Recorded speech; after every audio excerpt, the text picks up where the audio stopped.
I stepped into the house after a long, exhausting day at work, looking forward to a peaceful evening.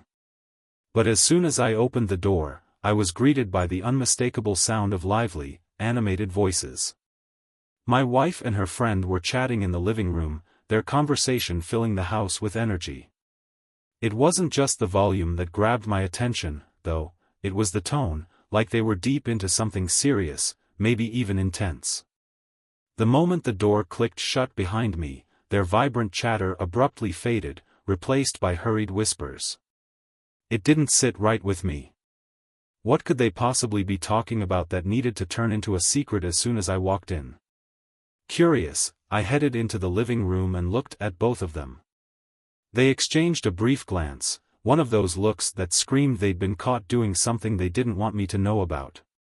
"What were you two talking about?" I asked, my voice calm but firm enough to let them know I wasn't buying the act. My wife laughed lightly, waving her hand as if to brush the whole thing off. "Oh, we just realized we were being too loud," she said, her tone way too casual for my liking. It felt like a line, not an explanation. "That's not an answer," I replied, crossing my arms as my eyes darted between the two of them. Something was definitely up. They both looked overly relaxed, almost as if they were working hard to make it seem like nothing important had happened. My wife's friend avoided my gaze altogether, keeping her attention locked on her phone, while my wife gave me a tight-lipped smile. "I'll tell you when the time is right," she finally said, her voice carefully measured. That didn't sit well with me either. I didn't like vague promises or being left in the dark, especially when it was clear there was something to know. Still, I wasn't about to start an argument with her friend sitting right there. Picking a fight in front of company never leads anywhere good. So, for the moment, I let it go. After her friend left, though, I was done pretending everything was fine. As soon as the door shut behind her, I turned to my wife. "All right, what's going on? What are you hiding?" I asked, my tone sharper now, more demanding. She sighed heavily and ran a hand through her hair, clearly debating what to say. "It's nothing bad," she began, though the pause in her voice didn't make it sound convincing.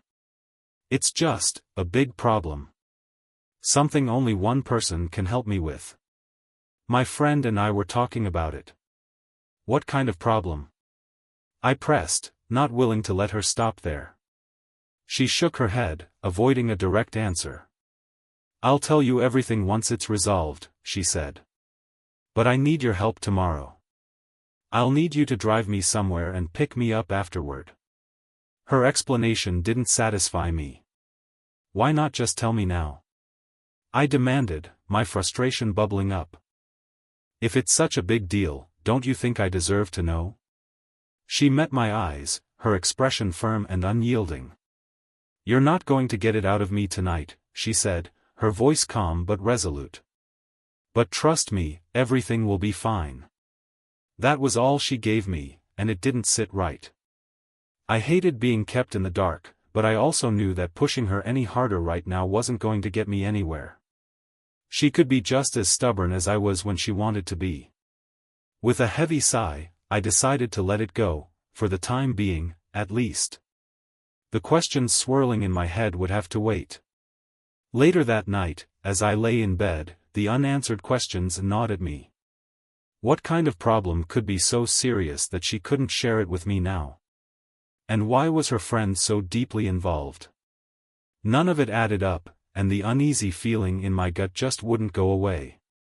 Still, I told myself I'd get to the bottom of it eventually. For now, I had no choice but to wait.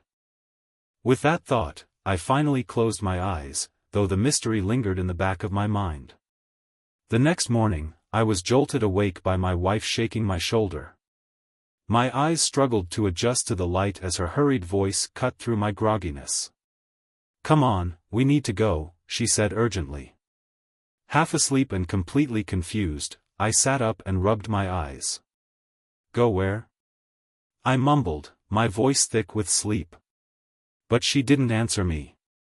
She was already moving around the room, her urgency making it clear that whatever this was, it couldn't wait.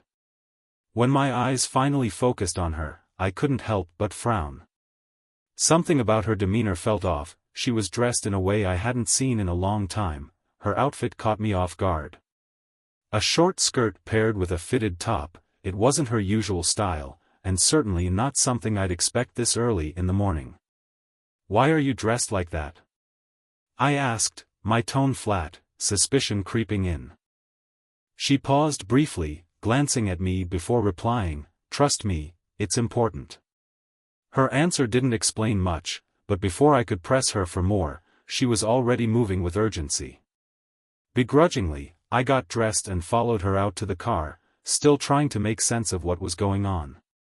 Once we were in the car, she handed me a small piece of paper with an address scrawled on it. Without a word, I started the engine and began driving, my patience thinning with every passing mile. The drive wasn't long, but the silence between us felt heavy. When we arrived, I was caught completely off guard. It was a fancy restaurant, the kind of upscale place we only visited for special occasions. "What's this all about?" I asked, trying to keep my voice calm, but before I could get a clear answer, she was already heading toward the entrance. She wasn't alone. Her friend from the night before appeared out of nowhere, dressed just as elaborately. The two of them walked inside together, leaving me standing there with a mountain of questions and no answers. I wasn't about to let it slide, though. Something about the whole situation felt off. Determined to figure out what was going on, I parked the car and followed them in. I made sure to stay under the radar, taking a seat by the window where I could watch without drawing attention. To avoid questions from the waitstaff, I ordered the cheapest thing I could, a simple drink. From my spot, I had a clear view of their table. My wife and her friend were seated with two men, both dressed sharply in tailored suits. One of the men held her friend's hand casually, while the other appeared to be deeply engaged in conversation with my wife. At first, their discussion seemed serious, but then the tone shifted, and they were all laughing together as if they were old friends. I pulled out my phone and discreetly snapped a few photos. I wasn't sure if I'd need them later, but I wanted to document what I could. I stayed just long enough to be sure of one thing: this wasn't a casual meetup. Whatever was happening here, it was planned and deliberate. Once I'd seen enough, I left the restaurant and waited in the car. My mind raced as I tried to piece together what I'd just witnessed. None of it added up. Why had my wife been so secretive about this? Why the sudden need for such a formal meeting? And who were those guys? The questions swirled in my head, and I was determined to get answers. Later that afternoon, my phone buzzed. It was a message from my wife, asking me to come back and pick her up. I drove to the restaurant and waited at the curb. When she climbed into the car, she looked happy. Almost excited. "You're going to be shocked when I tell you everything," she said, a bright smile lighting up her face. I didn't share her enthusiasm. "Yeah, you'll tell me," I said, keeping my tone even as I fought to keep my frustration from boiling over. I focused on the road, determined to stay calm. Whatever this was, I'd get to the bottom of it soon enough. When we got home, I didn't waste any time. As soon as we stepped through the door, I turned to her, my patience finally snapping. "All right, enough of this nonsense," I said, my voice firmer than I intended. "What were you doing at that restaurant with those two guys and your friend?" She stared at me, visibly startled by my tone. "Were you following me?" she asked, her voice shifting from surprise to irritation. I stood my ground. "Following you? Do you even hear yourself?" I shot back. "Have you taken a good look at how you've been acting these past few days?" She hesitated for a moment, then let out a heavy sigh. "Fine," she said, reaching into her purse. She pulled out a folded piece of paper and handed it to me. "You're not going to like this," she muttered. As she began explaining, I unfolded the paper. Apparently, she'd made a significant mistake at work, a big enough one to catch the attention of some sleazy guy who thought he could exploit her vulnerability. "This guy said he'd go to my boss and spill everything unless I agreed to go on a date with him," she said, her voice steady but tinged with discomfort. "And before you say anything, I didn't go. I wasn't about to lower myself to his level," she continued. Hearing her explanation, only one thought came to mind: why hadn't she come to me? "Why the hell didn't you tell me about this?" I asked, doing my best to keep my temper in check. I could have handled it. One talk with this guy, and he wouldn't have dared try something like this again. She shook her head, a resigned look on her face. "There's no point now," she said. "He got fired not long after I did. Problem solved." "Problem solved?" I echoed, my disbelief plain in my voice. "Because from where I'm standing, it doesn't look solved at all." She avoided my eyes, clearly weighing her next words. "I needed to figure out what to do next," she finally admitted. "Christmas is around the corner, we've got bills piling up, and we can't just sit here waiting for money to fall into our laps. So, I asked my friend for help," she continued. "She set up that meeting today to introduce me to some people." "What kind of people? And what kind of job?" I asked, still skeptical about the whole thing. She shrugged. "I don't know all the details yet," she said. "My friend has some kind of plan. She says it's a great opportunity, but she'll only explain everything when the time is right. We're supposed to go to her place next weekend, and I'll know more then." The whole situation didn't sit right with me. Plans that came wrapped in this much secrecy rarely led to anything good. Still, I knew better than to push too hard when her mind was already made up. "Fine," I said finally. "But this better be worth it." She nodded, though the tightness in her expression told me she wasn't thrilled with my tone. Later that night, as we lay in bed, I couldn't shake the nagging feeling that something about all of this was off. A vague plan, cryptic explanations, and now a trip to some countryside house next weekend? It didn't add up. But there wasn't much I could do at that moment except wait. With that uneasy thought swirling in my head, I finally closed my eyes and drifted off to sleep. The week leading up to this so-called big day passed uneventfully, but that didn't mean I was any less on edge. I'd tried to squeeze more details out of both my wife and her friend, but they were tight-lipped, a united front. All in due time, they'd say, almost in sync, like they'd practiced it. If too many people know, it could all fall apart. It was maddening. They made me feel like I was the only one left in the dark. Every time I pressed my wife, she'd just smile at me in that reassuring way of hers. "It's all above board," she'd say. "Don't worry." When the day finally arrived, my wife spent the morning getting ready. She picked an outfit that turned heads, a mini skirt and a sleek blouse. Meanwhile, I stuck to something simple but respectable, a crisp shirt and dress pants. As we drove to her friend's countryside house, I tried to prepare myself for whatever was waiting. When we pulled into the driveway, my unease only grew. The place was packed with expensive cars, the kind you'd expect to see at a big-ticket event, not a casual gathering. As we stepped inside, it became clear this wasn't a straightforward meeting. The atmosphere was more like an extravagant party than anything professional. Her friend had spared no expense. There were decorations, drinks, and music that felt more suited to a celebration than a job introduction. Almost immediately, the two men from the restaurant approached my wife. Their faces lit up as they showered her with compliments, clearly delighted to see her.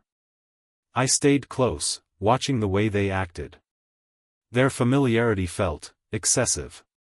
When I caught up to them, I couldn't resist a jab. "You two must have really enjoyed that dinner at the restaurant," I said, letting a hint of sharpness slip into my tone. Their smiles faltered for a moment, but one of them quickly recovered. "Absolutely," he replied. "Tonight, though," the other added, "is where the real decisions are made about your wife's future." That caught my attention. And what exactly does that mean? I asked, my skepticism obvious. One of the men grinned, clearly enjoying the air of mystery. She'll explain everything, he said. It depends on the role she's chosen for. This is a unique process, as you'll see. His vague answer didn't sit well with me, it only raised more questions. Why not just do a formal interview? I pressed, my frustration bubbling to the surface. The man shrugged casually. Formal interviews attract the wrong crowd, he said. People who rely on their degrees or rehearsed answers instead of showing who they really are. This way, everyone's more relaxed, more authentic. It's a better way to gauge compatibility. I wanted to argue, to point out how ridiculous that sounded, but before I could, my wife's friend stepped in. This is just how it works, she said, her tone firm but calm. Let her go through the process. Trust me, everything's fine. I wasn't convinced, not by a long shot, but I bit my tongue and stepped back. It wasn't long before my wife's name was called, and she was led away for a private discussion. As I moved to follow her, her friend blocked my path. Stay here, she said firmly. It's part of the process. I clenched my jaw, frustration simmering just below the surface, but I stayed put. From where I stood, I could hear muffled voices, though nothing clear enough to make sense of. The whole thing felt secretive and strange, but I was stuck on the sidelines, waiting. When my wife finally reappeared, her face was practically glowing with excitement. You won't believe it, she said, her voice full of enthusiasm. I'm going to be a senior client relations manager. The two men followed her out, grinning and offering their congratulations. They even mentioned some special assignment she'd be starting soon. Naturally, I wanted more details. What kind of assignment? I asked, trying to keep my voice steady. She gave me a playful smile, one that didn't exactly put me at ease. I'll tell you all about it when we're home, she said. For now, let's just enjoy the night. Against my better judgment, I let it go for the moment. We spent the next hour or so mingling with the other guests, but the more people I spoke to, the stranger it all seemed. None of them seemed to know much about the company or what it actually did. It was all vague, surface-level chatter. I didn't even begin to cover it. The drive home was quiet, but my wife's excitement was almost tangible. As we pulled into the driveway, she turned to me with a wide grin. Big things are coming, she said confidently. You'll see. By the time we got home, though, I'd reached my limit. As soon as I walked through the door, I didn't bother with small talk. All right, that's enough, I said, my voice firm. No more secrets. Tell me exactly what's going on. What's this assignment? What kind of senior manager role is this? And who the hell are these people? Why does everything feel so unofficial? She looked up at me, startled by my outburst, but quickly composed herself. Look, she said, motioning for me to sit down. It's just how the company operates. The department I'm joining is very private. They've got their own way of doing things, it's not like your typical corporate setup. I crossed my arms, waiting for her to elaborate. They organize something, she said, her voice hesitant. I'm not entirely sure what yet. But they've made it clear that I'll find out everything once I start on Monday. Her explanation didn't do much to ease my concerns. You took a job without knowing exactly what you'll be doing? I asked, doing my best to keep my frustration in check. And you expect me to just be okay with that? She let out a sigh. They've been upfront about how confidential their operations are, she said. It's part of their policy. Besides, what choice do I have? It's not like I had a lot of options after losing my last job. I shifted gears. And what about the pay? I asked. At the very least, is it worth all this secrecy? Her face brightened slightly. The pay is great. Better than anything I've had before. We'll be able to cover all the bills for Christmas and still have money left over. That part, at least, was some consolation, but it didn't erase all of my doubts. Fine, I said finally. But you're telling me everything as soon as you know what's going on. None of this, when the time is right, nonsense. She nodded, though I could tell my tone bothered her. Of course, she said, trying to sound reassuring. I wasn't done yet. So, what's with the early start tomorrow? I asked. You said you don't officially start until Monday. She shrugged. I have to meet someone from the company. They're going to show me around and go over some initial details. It's kind of like an orientation, I guess. Plus, she added, the commute is longer than I'm used to, so I'll have to leave extra early. All right, I said, leaning back in my chair. But let me be clear, I don't like all this secrecy. If anything feels off, I'm pulling you out of it. Understood? She gave me a faint smile. Understood. But trust me, everything's going to be fine. With that, we headed to bed. She drifted off quickly, but I lay awake, staring at the ceiling. My thoughts churned over everything she'd told me, the secrecy, the special assignment, the unconventional recruitment process. It all seemed way too complicated to be as innocent as she made it sound. But there wasn't much I could do right then. Eventually, I closed my eyes, though the unease lingered, and wondered what the next few days might bring. The next morning, I woke up to an empty bed. That wasn't entirely unusual, but what caught my attention was the note she'd left on the nightstand. Breakfast is on the stove. Something about it felt rushed, like she was trying too hard to act casual. I got up, headed to the kitchen, and found the promised breakfast. But even as I ate, I couldn't shake the nagging feeling that something wasn't right. It wasn't just her absence, there was an odd sense of urgency hanging in the air, like the house itself was holding its breath. Unable to ignore my gut, I decided to check the bedroom closet. When I opened it, the sight inside only deepened my unease. Her clothes were disheveled, like someone had rifled through them in a hurry. Worse, there were noticeable gaps, items missing. Specifically, a dress I'd always thought was too intimate for casual outings, and, even more concerning, a lace lingerie set I'd never seen her wear outside the house. Those weren't things she'd just misplace or forget about. I grabbed my phone and called her immediately. She answered after a few rings, but the background noise made it hard to hear. I could pick out voices, laughter, and the faint hum of music. None of it matched her usual work environment. What's going on? I asked, doing my best to keep my voice steady. And what are you wearing? She sighed audibly, like she didn't have time for my questions. I can't talk right now, she said, her tone clipped. There's a serious problem I'm dealing with. I'll explain everything when I get home. Before I could get another word in, she hung up.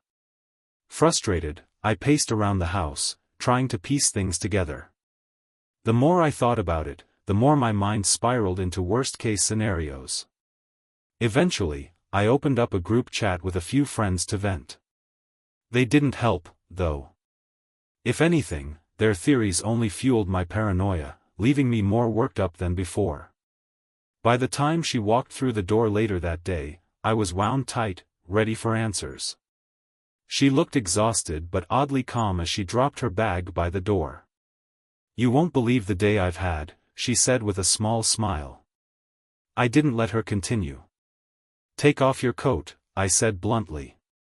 She frowned, clearly puzzled. What? Why? Just do it, I insisted, my voice firmer than before. With a reluctant sigh, she shrugged off her coat. When I didn't see the dress or the lingerie, I crossed my arms. Where are they? The dress and the lace set. Did you wear them to work? Her expression shifted from confusion to irritation. Are you serious right now? They're in the laundry, she said sharply. I tried them on but decided they needed washing. You've been acting paranoid lately. Honestly, it's exhausting. Her words stung, mostly because she wasn't entirely wrong. I had been on edge ever since this whole job situation started. Still, I wasn't ready to back down completely. Fine, I said, letting out a long breath. But at least tell me what happened today. She nodded, taking a seat on the couch. They asked me to organize a major event, she said. It's top secret, apparently.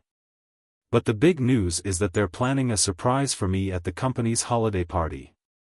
That caught my attention. What kind of surprise? I asked, my skepticism creeping back in. She shrugged. I have no idea. But it's happening at my friend's house in the countryside. We're both going, so you'll see it for yourself. Her excitement was obvious, but I still couldn't shake the feeling that something was off. There were too many unanswered questions, too many moving parts that didn't add up. Still, I kept my concerns to myself for the rest of the evening. She seemed genuinely happy, and I didn't want to start another argument. The rest of the night passed uneventfully, but my unease was far from gone. She seemed genuinely thrilled about the upcoming event, and I didn't press her any further that night. But as I lay in bed, my mind refused to rest. What kind of surprise could possibly warrant this level of secrecy? The day had ended with more questions than answers, leaving me uneasy about what was really going on. The next evening, she came bursting through the door, out of breath and clearly in a hurry. We need to go. Now, she said, her voice urgent, barely giving me time to process what she'd said. I got held up at work, and we're already late. Confused but not wanting to argue, I grabbed my coat and followed her out to the car. As I drove, she directed me toward her friend's countryside house, the urgency in her tone enough to keep me from bombarding her with questions. When we arrived, the house looked like something out of a festival. The place was lit up brightly, with music spilling out into the driveway. As soon as we stepped inside, we were greeted by a burst of confetti and balloons. The scene was festive, almost too festive. People were laughing, chatting, and clinking glasses of champagne. It became immediately clear that this was far more than just a casual gathering. As we moved through the crowd, I noticed how many people stopped to congratulate my wife. Some even raised their glasses in her honor.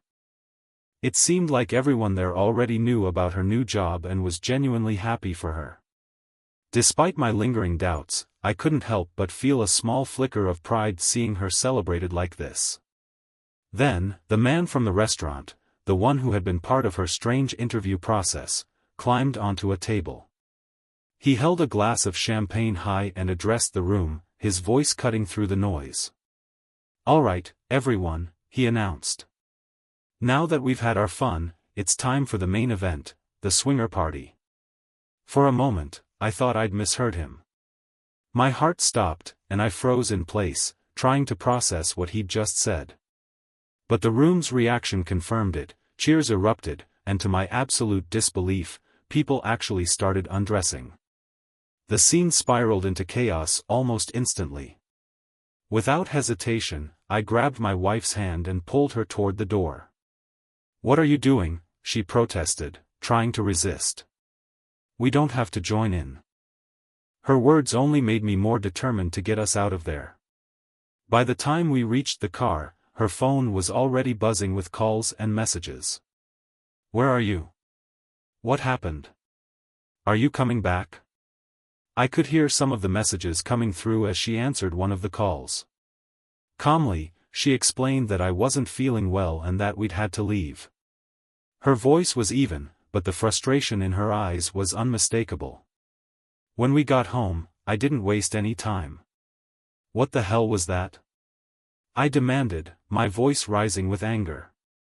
"Do you seriously think it's okay to be part of something like that?"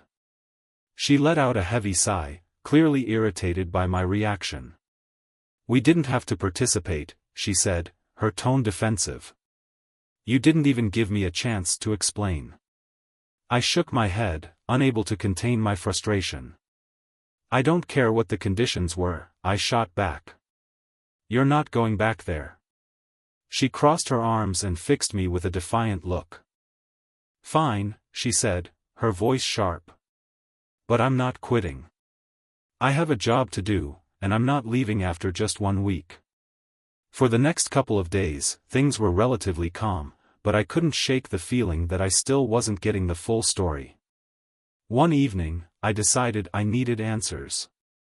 So, what's going on with that assignment of yours? I asked her. She was sitting on the couch with her laptop open, but she paused to look at me. I'm still working on it, she said with a sigh. It's a big project, and there's a lot to figure out. I'll tell you everything once it's finalized. Her response didn't do much to put my mind at ease. You've been acting strange lately, I said, leaning against the kitchen counter. And after what happened at that party, it's hard for me to trust this whole setup. She sighed again, clearly frustrated. Look, she said, that party was a one-off. There are idiots everywhere, but that doesn't mean the entire job is like that. Can we please stop bringing it up? I decided not to press her any further that night, but her words didn't do much to reassure me. Over the following week, her schedule became even more demanding. She started coming home later and later, always with the same explanation: work was keeping her busy. We're working on some incredible ideas, she told me one night, her tone brimming with excitement. The team is really coming together, and I'm confident this is going to be a huge success. But her late nights didn't sit well with me. Each time she walked through the door, she looked more exhausted than the last. When I brought it up, she brushed me off like it was no big deal. It's just part of the job, she said with a dismissive wave. This is the kind of opportunity that could make or break my career. I have to give it my all. Even with her enthusiasm, I couldn't shake the uneasy feeling that something wasn't right about her new job. Her explanations were always vague, and the secrecy surrounding her assignment only made me more suspicious. Still, I held back my concerns. I didn't want to start another argument, not when she seemed so invested in what she was doing. Then one evening, she came home looking more energized than I'd seen her in weeks. Her eyes sparkled with excitement as she smiled at me. Tomorrow is the big day, she announced, practically glowing. Everything we've been working on leads up to this. It's going to be huge, and I'm so excited to finally see it come together. Her enthusiasm was infectious, even if I didn't fully understand what she was talking about. So, what exactly is happening tomorrow? I asked, hoping she'd finally give me a straight answer. She shook her head, her smile never faltering. You'll have to wait and see, she said. But trust me, it's going to be worth it. This could even lead to a big raise for me, she added. Just wait until tomorrow, I'll have so much to tell you. With that, she headed off to bed, leaving me alone with my thoughts. As much as I wanted to believe her, the secrecy, the late nights, and the strange circumstances gnawed at me. But for now, there was nothing I could do but wait and see what this big day was all about. The next evening, I came home from work to find the house eerily quiet. She wasn't there, which wasn't entirely unusual given her recent schedule. But as the hours dragged on, her absence began to weigh on me. I tried calling her, but her phone just rang and rang with no answer. Frustrated, I left her a voicemail and paced the living room, my worry growing with each passing minute. It was well after midnight when the front door finally creaked open. She stumbled inside, the smell of alcohol clinging to her, her clothes disheveled and stained with some kind of white substance. She didn't say a word, just staggered toward the bedroom and collapsed onto the bed. Watching her like that, anger bubbled up inside me, threatening to boil over. Something was very, very wrong. While she lay passed out, I couldn't stop myself. I grabbed her phone, desperate for answers. What I found made my stomach drop. Message after message painted a picture I hadn't been prepared to see. It turned out she'd been organizing swinger parties, events that, judging by the photos and texts, were far from professional. As I scrolled further, my hands started to shake. In one group chat, her colleagues referred to her with a vulgar nickname, leaving no doubt about her level of involvement. And then I found the video. It wasn't just that she was hosting these events. She was actively participating in them, intimately, and not with just one person. The footage showed her with multiple people from her office, laughing, engaged, and utterly unrecognizable from the woman I thought I knew. I couldn't watch anymore. My stomach churned, and I slammed the phone down onto the table, my hands trembling with fury. Without saying a word, I stormed to the closet and started yanking out her clothes. Every dress, every pair of shoes, every trace of her went straight into trash bags. I wasn't going to let her spend another night under my roof. By the time I was done, the bags were piled up by the door, ready for her to take when she woke up. I sat in the living room, seething, until the morning light crept in. When she finally woke up, she looked groggy and confused, her voice hoarse as she asked, "What's going on?" I didn't mince words. "What's going on?" I repeated, my voice sharp. "Are you seriously asking me that? Maybe it's the fact that you've been lying to me.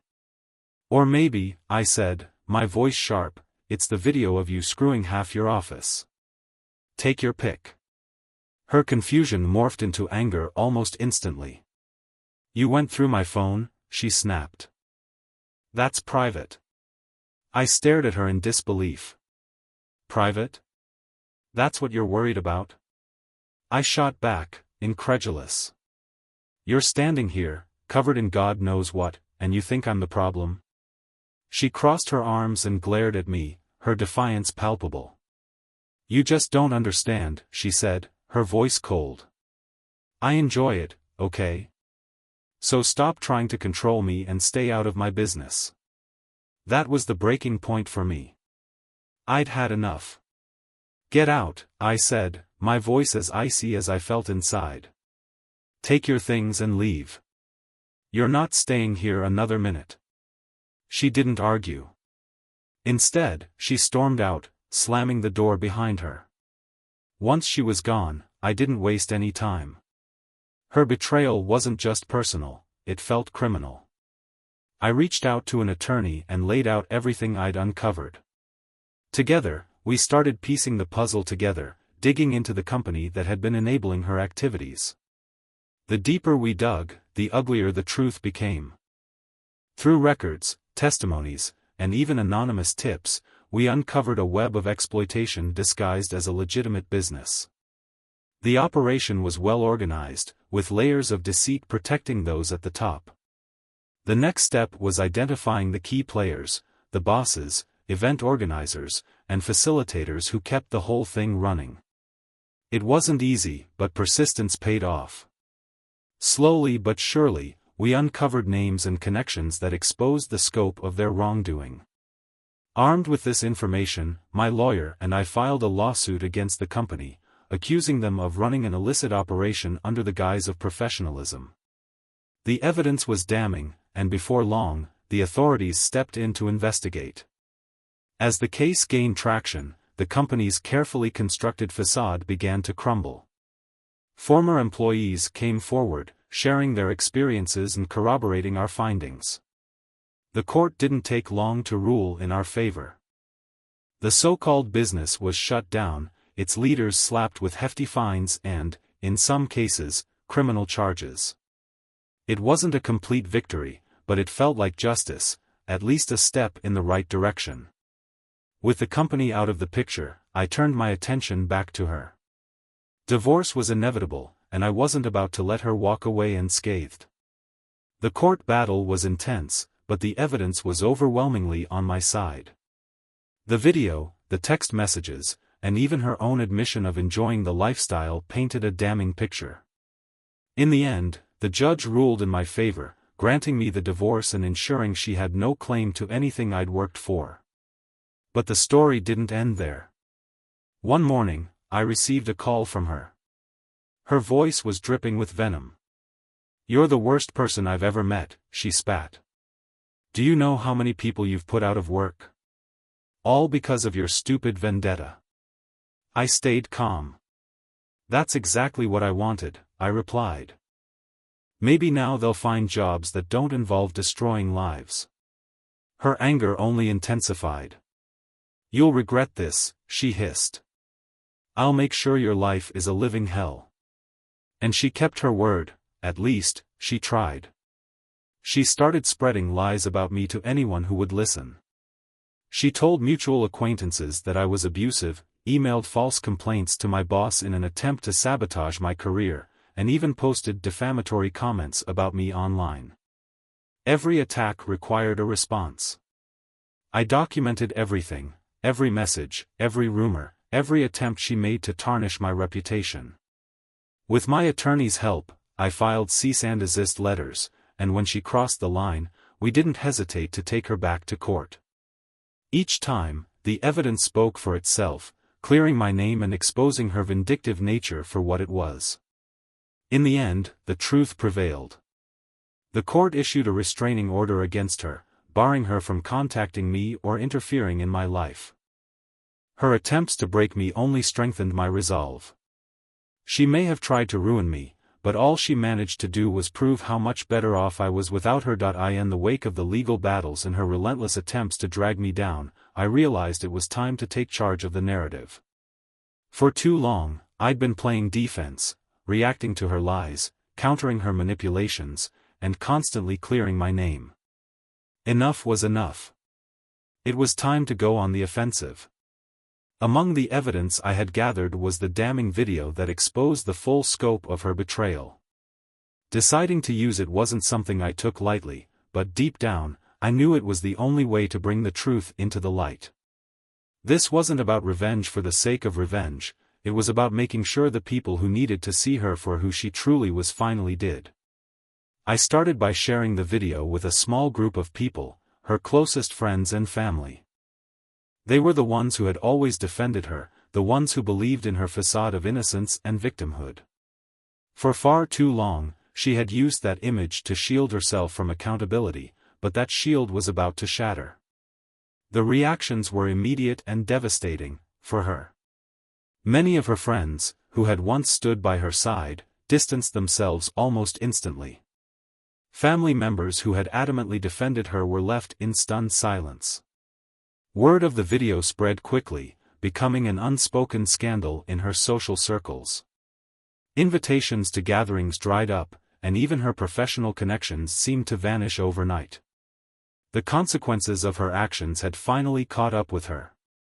She tried, of course, to spin the situation in her favor. She told anyone who would listen that I was out to destroy her, that I was bitter and vindictive. But the evidence was undeniable, and her credibility crumbled under its weight. Unable to cope with the mounting judgment and isolation, she eventually decided to leave the city. She packed up her belongings and moved far away, hoping to start over in a place where her past wouldn't haunt her. Through mutual acquaintances, I heard that she was struggling to rebuild her life, but by then, I had stopped caring. Her problems were no longer mine to bear. As for me, the house we had shared together became a constant reminder of the chaos and heartbreak she had brought into my life. Selling it felt like the only logical step. The process, though difficult, was cathartic in its own way, a way of finally shedding the last remnants of that toxic chapter. With the proceeds, I moved to a new neighborhood, a place where her shadow couldn't reach me. It was a fresh start in every sense of the word, physically, emotionally, and mentally. In my new home, I found something I hadn't felt in years: peace. The silence wasn't suffocating anymore, it was comforting. For the first time in what felt like forever, I could breathe. I focused on rebuilding my life, reconnecting with old friends, and diving into hobbies I had long neglected. Each day felt like another step toward reclaiming the person I had been before she turned my world upside down. People often ask me why I went to such lengths, why I made the decision to share the video, why I fought so hard to expose her. My answer is simple: sometimes, the truth needs to come to light, no matter how uncomfortable or painful it might be. Her actions had consequences, and it was time for her to face them. I didn't act out of spite, I did it because it was the only way to truly move forward. Justice, after all, isn't about revenge, it's about finding closure. Looking back on everything that happened, I feel at peace with the choices I made. Life isn't perfect, but it's mine again. The scars she left behind have become a testament to my resilience, reminders of the strength it took to come out on the other side. Through it all, I've learned to value honesty, loyalty, and, above all, myself. And that, I think, is the clearest answer to the question people always ask me: why did I fight so hard? Because I deserved better, and now, finally, I have it.